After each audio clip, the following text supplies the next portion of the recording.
Hello बच्चों, let's read the question first. And question states that 1000 gram of ice at 0 degree Celsius is mixed with 1000 gram of steam at 100 degree Celsius.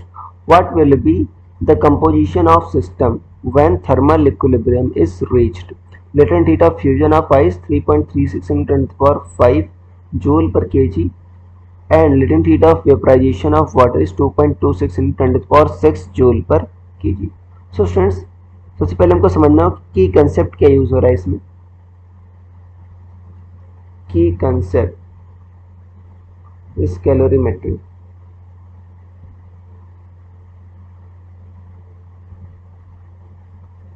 Key concept is calorimetry. Question में कह रहा है आपका 1000 gram ice है eight किस पर, आपका 0 degree Celsius पर है, और 1000 ग्राम स्टीम है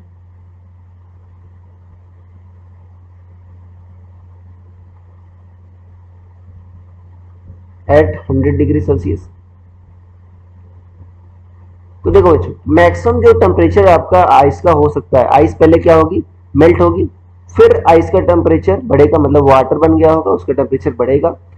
कितना आ सकता है मैक्सिमम 100 जा सकता है, क्योंकि उससे ज़्यादा तो जा नहीं सकता, कि जो हायर टेम्परेचर बॉडी है वही 100 है, तो 100 से ज़्यादा तो जा नहीं सकता टेम्परेचर. तो देखते हैं क्यू नीडेड कितना होगा. क्यू नीडेड जो आपका मैक्सिमम है, या क्यू एक्सेप्टेड कह दो इसको, मैक्सिमम कितना हीट चाहिए होगा इसको 100 डिग्री सेल्सियस तक पहुंचने में. तो पहले क्या होगा, ये मेल्ट होगा ml, फिर जो वाटर बन गया होगा उसका टेम्परेचर बढ़ेगा. टेम्परेचर बढ़ने का इक्वेशन क्या होता है, ms डेल्टा टी. ये क्यों एक्सेप्टेड आ रहा है आपका. मास क्या है आपका, देखो 1000 ग्राम मतलब 1 kg, और L क्या दे रखा है, latent heat of fusion of ice 3.36 into 10 to the power 5, ये plus ms delta T. m into m कितना है 1, s कितना है आपका वाटर का होता है 4.2 into 10 to the power 3 into आप डेल्टा टी. डेल्टा टी कितना होगा 100, मतलब 10 to the power 2.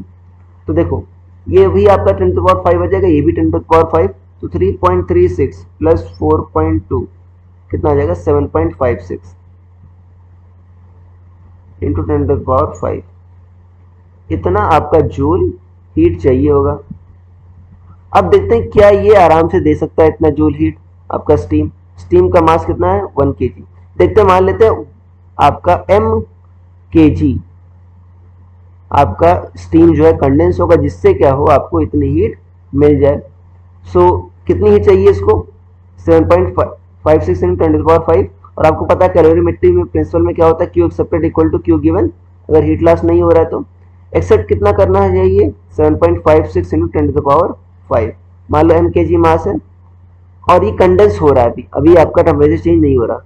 और latent heat of vaporisation of water क्या है आपका 2.26 into 10 to the power 6, या इसको लिख सकते हो 22.6 into 10 to the power 5.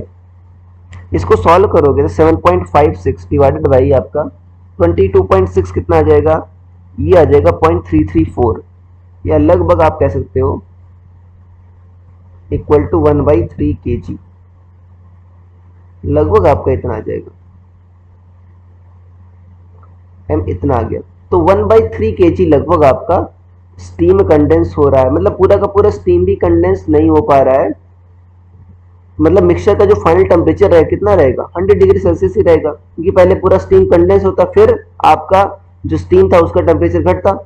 तो मिक्सचर का जो टेम्परेचर है फाइनल वो कितना रह रहा है 100 डिग्री सेल्सियस रह रहा है. और अगर कंपोजिशन की बात करें तो पहले कितना था आपका 1 kg आइस था, 1 kg आपका स्टीम था. अभी 1 kg वाला जो आइस है वो वाटर में कन्वर्ट हो गया है, और 1/3 और कंडेंस हो गया. तो वाटर कितना हो गया 1 + 1/3 मतलब 4/3 kg वाटर आ गया.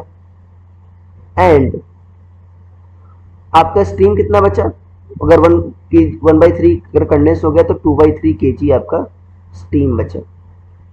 तो कंपोजिशन कितना हो गया आपका 4/3 kg water and 2/3 kg steam. तो ये आपका आंसर आ गया. So I hope you understood it well. Best of luck.